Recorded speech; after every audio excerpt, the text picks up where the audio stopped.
ધારાસભા વિશે નીચેના વિધાનો ધ્યાનમાં લો. જ્યાં ધારાસભા બે ગૃહની બનેલી હોય તેને દ્વિગૃહી ધારાગૃહ એટલે કે બાયકેમરલ લેજિસ્લેચર કહેવામાં આવે છે. તો બાયકેમરલ લેજિસ્લેચર કહીએ છીએ, બિલકુલ સાચું છે. ગુજરાતની અંદર દ્વિગૃહી ધારાસભા છે. ગુજરાતની અંદર દ્વિગૃહી ધારાસભા છે ભાઈ? ના, ગુજરાતમાં દ્વિગૃહી ધારાસભા નથી. ક્યાં છે? ઉત્તર પ્રદેશમાં છે, બિહારમાં છે, પછી તેલંગાણામાં છે, આંધ્રપ્રદેશની અંદર છે, મહારાષ્ટ્રની અંદર છે, કર્ણાટકની અંદર છે. તો 6 રાજ્ય છે જ્યાં તમને દ્વિગૃહી ધારાસભા જોવા મળે છે. ક્લિયર? તો જ્યાં ધારાસભા બે ગૃહની બનેલી હોય ને આપણે દ્વિગૃહી ધારા એટલે બાયકેમરલ લેજિસ્લેચર કહીએ છીએ. આ કોમન શબ્દ છે.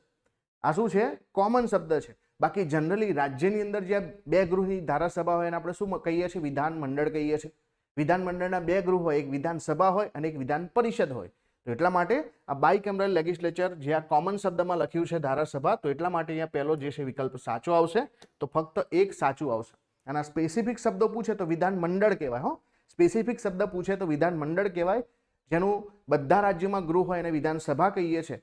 અને જ્યાં એટલે કે જેને એસેમ્બલી કહેવાય. અને જ્યારે બીજું જે ઉપલું ગૃહ છે જે ઓપ્શનલ છે એને આપણે શું કહીએ છીએ? કાઉન્સિલ કહીએ છીએ. તો લેજિસ્લેટિવ કાઉન્સિલ કહેવામાં આવે છે. વિધાન શું કહીએ છીએ એને આપણે? પરિષદ.